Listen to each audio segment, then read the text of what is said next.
हरे कृष्णा। श्रीमद् भगवद गीता के तृतीय अध्याय को पढ़ते हैं आगे। इस प्रकार सबको प्रकृति के अनुसार कर्म करने पड़ते हैं, तो फिर कर्म बंधन से छूटने के लिए मनुष्य को क्या करना चाहिए? इस जिज्ञासा पर श्री भगवान कहते हैं, इंद्रिय इंद्रिय के अर्थ में अर्थात प्रत्येक इंद्रिय के विषय में राग और द्वेष छिपे हुए स्थित है। मनुष्य को उन दोनों के वश में नहीं होना चाहिए, क्योंकि वे दोनों ही कल्याण मार्ग में विघ्न करने वाले महान शत्रु हैं। यहाँ अर्जुन के मन में यह बात आ सकती है कि मैं यह युद्ध रूप घोर कर्म न करके यदि भिक्षावृत्ति से अपना निर्वाह करता हुआ शांतिमय कर्मों में लगा रहा हूँ तो सहज ही राग द्वेष से छूट सकता हूँ। फिर आप मुझे युद्ध करने के लिए आज्ञा क्यों दे रहे हैं? इस पर श्री भगवान कहते हैं, अच्छी प्रकार अर्चन में लाए हुए दूसरे के धर्म से गुण रहित भी अपना धर्म अति उत्तम है। अपने धर्म में तो मरना भी कल्याणकारक है और दूसरे का धर्म भय को देने वाला है।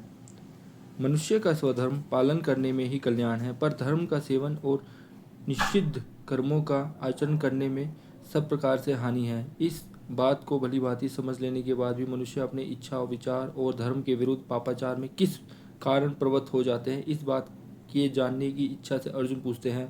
अर्जुन बोले, हे कृष्ण, तो फिर यह मनुष्य स्वयं न चाहता हुआ भी बलात्कार से लगाए हुए की भांति किससे प्रेरित होकर पाप का आचरण करता है? श्री भगवान बोले, रजोगुण से उत्पन्न हुआ यह काम ही क्रोध है। यह बहुत खाने वाला अर्थात भोगों से कभी न आघाने वाला और बड़ा पापी है।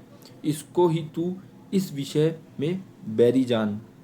पूर्व श्लोक में समस्त अनर्थों का मूल और इस मनुष्य को बिना इच्छा के पापों में लगाने वाला बैरी काम को बतलाया। इस पर यह जिज्ञासा होती है कि यह काम मनुष्य को किस प्रकार पापों में प्रवृत्त करता है। अतः अब 3 श्लोकों द्वारा यह समझाते हैं कि यह मनुष्य के ज्ञान को आच्छादित करके उसे अंधा बनाकर पापों के गड्ढे में ढकेल देता है। जिस प्रकार धुएं से अग्नि और मैल से दर्पण ढका जाता है तथा जिस प्रकार जेर से गर्भ ढका रहता है, वैसे ही उस काम के द्वारा यह ज्ञान ढका रहता है। पूर्व श्लोक में तेन पद काम और इदम पद ज्ञान का वाचक है। इस बात को स्पष्ट करते हुए उस काम को अग्नि की भांति कभी पूर्ण न होने वाला बतलाते हैं।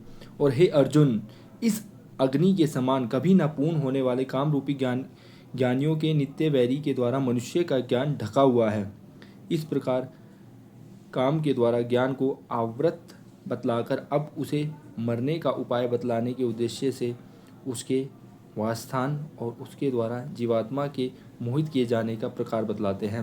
इंद्रिया, मन और बुद्धि ये सब इसके वासस्थान कहे जाते हैं। यह काम इन मन, बुद्धि और इंद्रियों द्वारा ही ज्ञान को आच्छादित करके जीवात्मा को मोहित करता है। इस प्रकार काम रूपी वैरी के अत्याचार का और वह जहाँ छिपकर रहता और अत्याचार करता है उस वासस्थानों का परिचय कराकर अब भगवान उस कामरूप वैरी को मारने की युक्ति बतलाते हुए उसे मार डालने के लिए अर्जुन को आज्ञा देते हैं। इसलिए हे अर्जुन, तू पहले इंद्रियों को वश में करके इस ज्ञान और विज्ञान का नाश करने वाले महान पापी काम को अवश्य ही बलपूर्वक मार डाल। पूर्व श्लोक में इंद्रियों को वश में करके काम रूप शत्रु को मारने के लिए कहा गया। इस पर यह शंका होती है कि जब इंद्रिया, मन और बुद्धि पर काम का अधिकार है और उनके द्वारा काम ने जीवात्मा को मोहित कर रखा है, तो ऐसी स्थिति में वह इंद्रियों को वश में करके काम को कैसे मार सकता है? इस शंका को दूर करने के लिए श्री भगवान आत्मा के यथार्थ स्वरूप लक्ष्य कराते हुए आत्मबल की स्मृति कराते हैं।